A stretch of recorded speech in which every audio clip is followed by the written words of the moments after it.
Republicans are huddling this week on their big, beautiful bill to extend the 2017 tax cuts and more. But how much movement does there seem to be? And is it in the right or the wrong direction?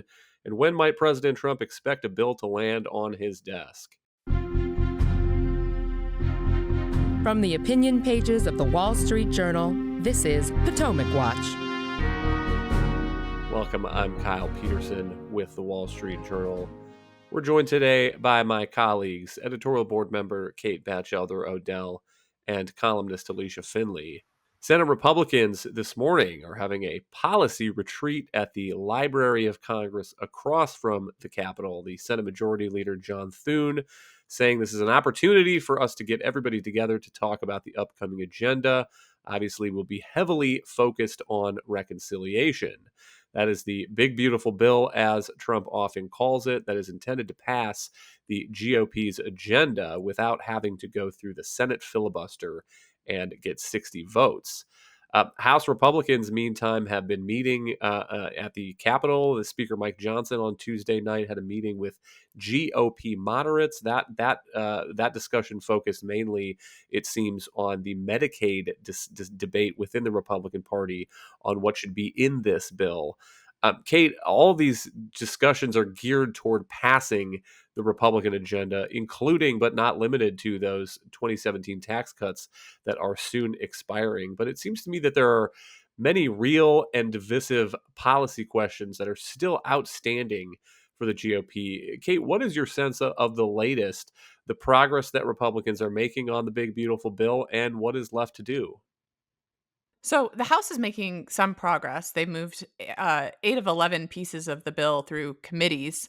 But the outstanding issues really are Medicaid, food stamps, and the tax piece, renewing the tax cuts from 2017. So you might have noticed that those are all the really big items that are still in negotiations. But there have been some progress, like advancing on a bipartisan basis and $150 billion increase to the defense budget. So there has been some progress, but I think focus in first on Medicaid, because that is proving, I think, to be one of the toughest parts of the bill. Some of the lawmakers have a lot of trauma from trying and failing to repeal Obamacare in 2017. And there is a lot of reticence to touch Medicaid on the GOP moderate side. So, but I really think the big disappointment overnight has been that it looks like Republicans are going to be reluctant to touch something known as a Medicaid match rate. And that is a policy jargon for basically the federal government pays a lot more money for able-bodied men who are eligible under Obamacare than they do for pregnant women, low-income children, and other kind of traditional Medicaid populations. This original sin comes from the Affordable Care Act. It comes from Obamacare. It was a bait to get states to expand their programs and take this cash.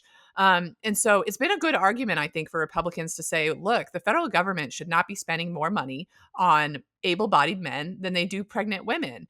And that, I think, is both a political high ground and something that would actually start to get at some of the structural problems in Medicaid and some of its fiscal drivers that are making it unsustainable. But right now, the moderates are very, very hesitant to go there. States are worried about having to pick up a greater share of these costs. And so it is, I'm concerned about potentially missing a generational opportunity to reform Medicaid. And just by the way, real quick, I mean, there's so much discussion over Medicaid cuts because the House is trying to come up with $880 billion in savings. But we're talking about keeping Medicaid growing 3% a year. I mean, we're not talking about cuts. We're talking about reorganizing it to better priorities and slowing the rate of growth. So I think that's important to keep in mind here, as there's a lot of press accusations that what Republicans are doing are slashing and burning Medicaid, and that is just not an accurate picture. Alicia, is your sense also that the Republicans seem to be backing away from real substantive Medicaid reforms? One other observation I would throw out here is part of the difficulty, I think, in the GOP is there is an absence at times of leadership on these nitty gritty policy questions. If you had a president that was involved in this process and said, "This is what I think we should do on Medicaid," that would be it would help coordinate Republicans, particularly House Republicans and Senate Republicans, the moderates, the MAGA Republicans. It would get everybody on the same page. And that seems to be part of the difficulty here. One of the quotes that jumped out at me from Politico's reporting on this debate is from Republican Congressman Juan Ciscomani of Arizona. Here's what he told reporters on Tuesday. We have to make sure that we know where the president is on this and also where the Senate is. We can't be just unilaterally moving this without knowing where they're going to be and then have some surprises there at the end.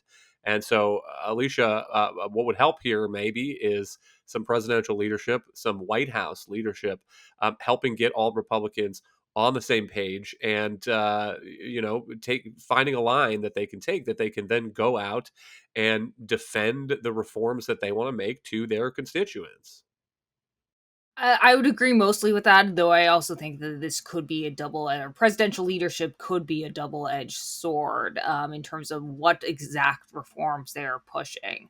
For instance, the White House is now floating an idea for most favored nation drug pricing scheme for Medicaid. Modeled off of what the administration proposed in its final months for Medicare Part B. And Part B, by the way, is that's kind of physician or drugs are administered in physician offices.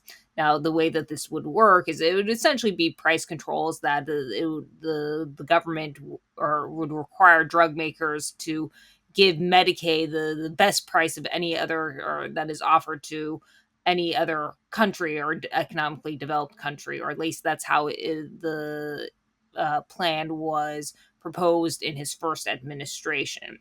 And what this would effectively do is require private insurers to further subsidize Medicaid. And the reason for this is what has been happening is Medicaid prices or drugs are already steeply discounted owing to these rebate formulas. And the result is that drug makers have been jacking up prices in the private markets to offset that. There's only a certain amount that they can do with that because of this kind of wonky change that Democrats made in 2021 that removed any caps on these rebates.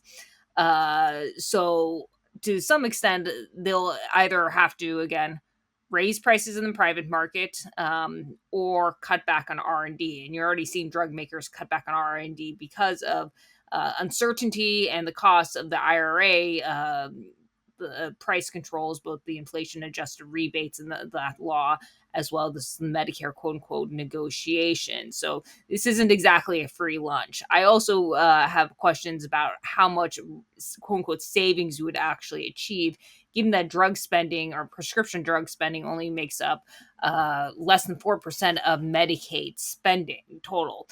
So drugs aren't driving the increase in Medicaid spending. It's really hospitals that are the biggest driver. And states spend about 10 times more on hospitals than they do for prescription drugs.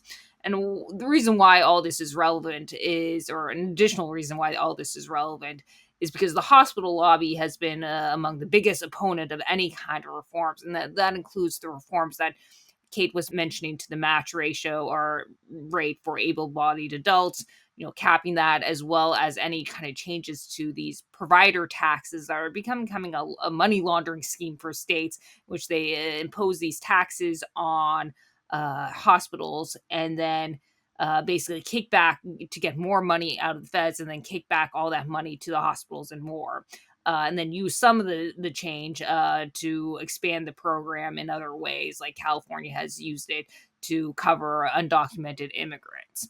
But the hospital industry, by the way, which has been just raking in money over the years from from both Medicare and Medicaid, has pushed back against any kind of reforms. And they've been using this argument that, you're going to harm not just low-income people, but Trump voters. This is something you often hear, and it's being echoed by Steve Bannon and some on the populist right, and that we can't do anything on Medicaid because it'll end up harming Trump voters, which is absolutely not true. As Kate pointed out, what you need is some structural reforms to improve Medicaid. Medicaid is essentially junk insurance. It doesn't, for people who are really sick and disabled, it doesn't provide the care that they need. They don't get the access to the best hospitals, best treatment, and all of that. And even for the able-bodied, it'd be better to get them onto private insurance. It's much more efficient and effective for both for taxpayers, and they get better care. So it's really unfortunate that Republicans are ceding this to Democrats, and in fact, sometimes are even you hear making the same arguments that Democrats made in 2017, 2018, right after Republicans tried but failed to repeal the Affordable Care Act. What about the debate over the food stamp program, often called SNAP, Supplemental Nutrition Assistance Program? Here at the White House on Monday, let's listen to Agricultural Secretary Brooke Rollins talking about reforms being planned.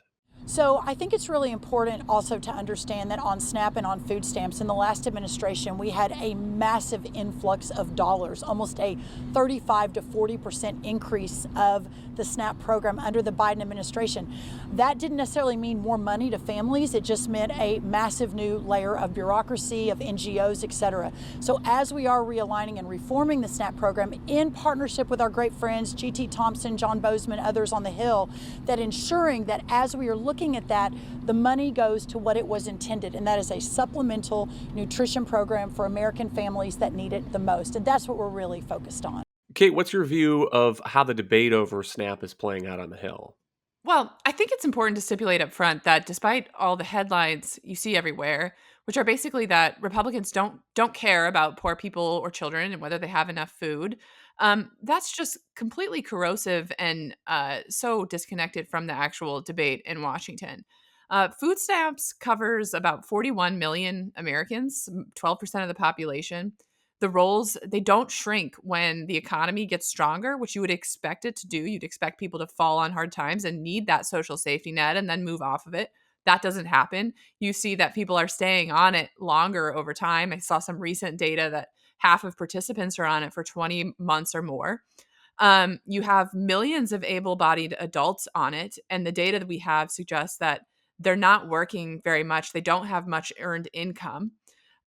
These are some of the problems that Republicans want to get after, I think, appropriately.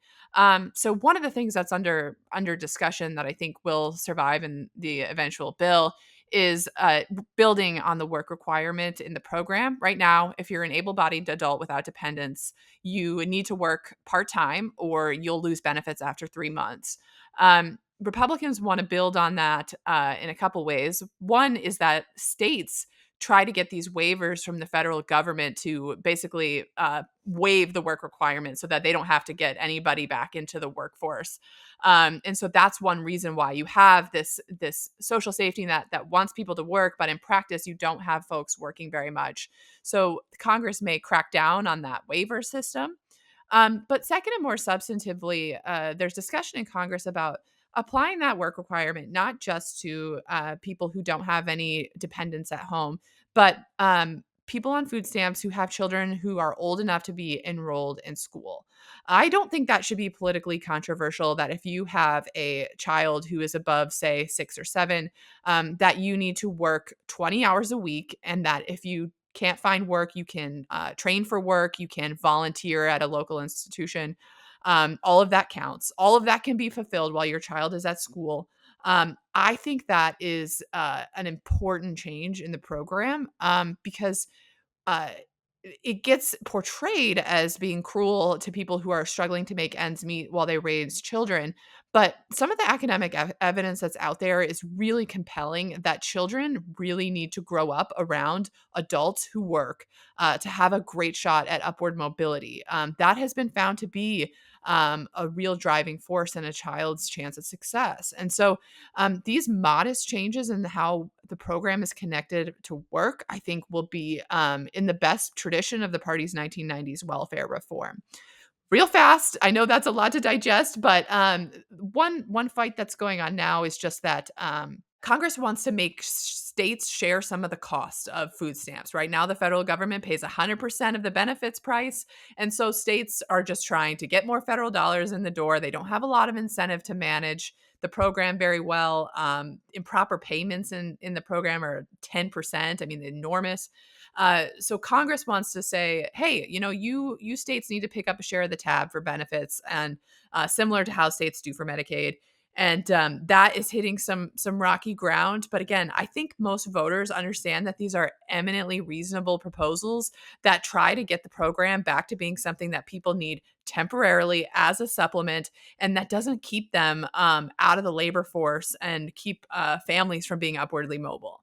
Alicia, that point about making states pick up some of the tab strikes me as a fundamental reform, but one that would go at the kind of dysfunctional incentives. If you have a system where states manage the SNAP program, but the federal government is on the hook for 100% of the cost of the benefits, then states don't have real skin in the game and deep incentives to manage the program well and to do everything they can to ensure that SNAP is only a supplement for people who fall on hard times. And I understand why states and governors who are looking at their own budgets would not love the idea of the federal government, demanding or requiring that states pick up some of the cost of this program. But that strikes me as a pretty basic and conservative reform. Right, and some states have higher improper, quote unquote, improper payment rates than other states because of the incentives.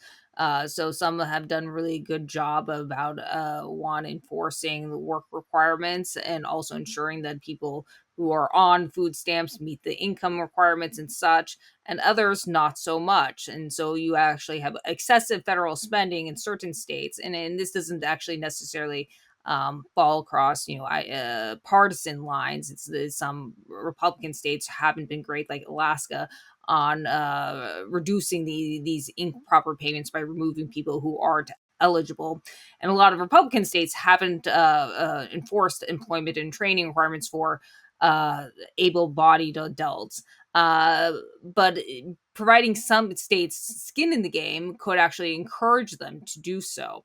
And then this in turn would end up saving the federal government money both ways by encouraging states to actually kind of crack down on abuses to enforce the work requirements, while also holding states on the hook for a share of the payments. One other thing that I'm a little disappointed that didn't end up in the bill, and I understand why or what they're not considering, is a rollback of the Biden thrifty food plan, which was basically an increase in the benefit payments that were going out about 27% on average. And the way that the Biden administration did that is they calculate food stamps based on like what people are expected to eat, buy, nutrition, how much nutrition they require. And the Biden administration basically estimated that, well, people need more calories because they're getting fatter, and maybe they're and they're exercising more even though they're not, in order to provide a bigger boost in benefits. And this is why the average payment right now or benefit for an individual is about $190 a month, which is up from about 130 in 2019. Now, these benefits are also inflation adjusted, understandably, but this thrifty plan rather, provided a major benefit boost that is costing the federal government an additional several billion dollars a year. A final place where there are arguments within the Republican Party is going to be on the tax portion of this big, beautiful reconciliation bill. Kate, some of that has to do with provisions of the 2017 tax code where there are Republicans who want changes to them. The obvious one is the SALT deduction, the state and local tax deduction, where people who are taxed by a blue state, for example, at high rates, then are allowed to deduct that off of their federal taxes. It used to be unlimited. The 2017 reform capped that at $10,000. There's a handful of Republicans in New York, mostly, but also New Jersey, California, who are saying that they are going to hold out for a pretty significant increase in that SALT deduction. One of them is Nick LaLota of New York, and he said recently that there are five of us who are most salty, most resolved to withhold our votes until we get an accommodation from our party, unquote. And so it does not seem like there's a resolution that has been floated inside the GOP to that question. And Kate, that's before we even get to some of the real controversial stuff, like President Trump's promise of no tax on tips, no tax on overtime, Who would those apply to? Would they be capped? Would there be phase outs? Would it be only available to people below certain income thresholds? I don't know if you have seen those questions being answered by Republicans or with proposals floated in the press yet, but I'm still waiting to see the exact details of what this bill is supposed to look like. Well, a quick point on the salt politics. Some of the moderate lawmakers who are demanding an expanded salt cap and have not been willing to take yes for an answer, even on, expansion for married couples, for instance, they seem to want quite a bit of salt expansion, and that is obviously a tax subsidy for income earners in blue states, and so it's bad tax policy. But I mentioned that because some of the same lawmakers who are demanding this blue state wealthy subsidy are also the same ones who don't want to touch Medicaid, and are driving the negotiations away from Medicaid reform. And look, this is a live negotiation. They have 220 in the majority. And so, what are they willing to give? And what is going to be the equal and opposite reaction from the conservatives who want real Medicaid reform?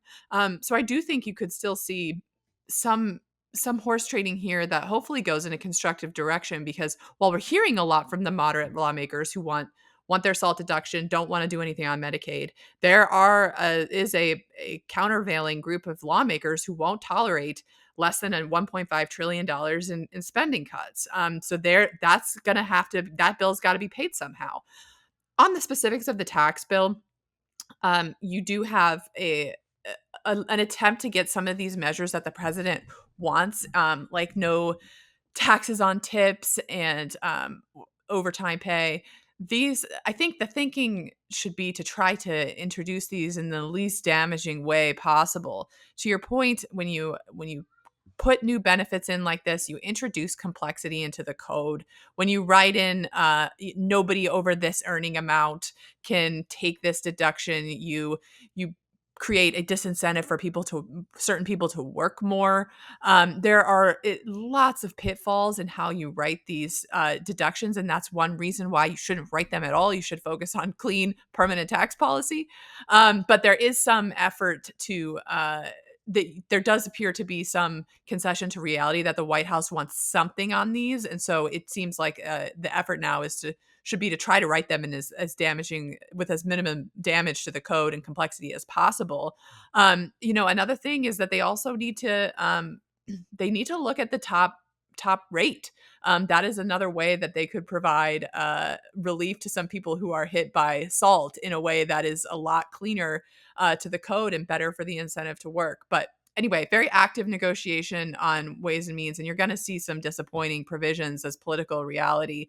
But I think it will get done because the alternative is a $4.5 trillion tax increase. But Alicia, the timeline, it seems like it keeps moving. There's been talk lately about a Memorial Day deadline, and that was part of the initial debate this year over whether Republicans should do one big beautiful bill or whether they should move swiftly on the things that they agreed with and then do a second reconciliation bill to deal with this controversial stuff later in the year. And Alicia, I mean, do you see this going into Memorial Day, or is that an unrealistic deadline given how much of this stuff seems to still be even within Republicans who are going to try to pass it on a party line basis without requiring Democratic votes to get through the Senate filibuster?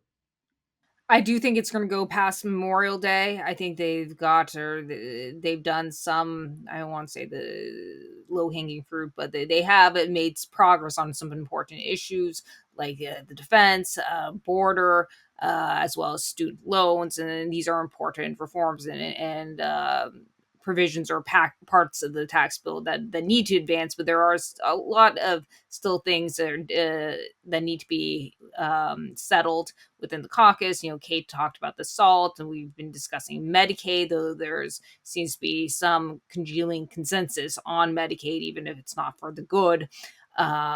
There's still a lot of discussion about the Inflation Reduction Act tax credits for green energy, with the renewables lobby pushing back pretty hard against any changes to those. and that still needs to be settled in the House Ways and Means Committee. And so I think this will probably take at least another month, though I'm actually impressed by how fast it is moving. There it looked like it could go into the fall earlier this year. Now it does seem like it'll be settled by the summer, and that is good news. Thank you, Alicia and Kate. Thank you all for listening. You can email us at pwpodcast@wsj.com. If you like the show, please hit that subscribe button, and we'll be back tomorrow with another edition of Potomac Watch.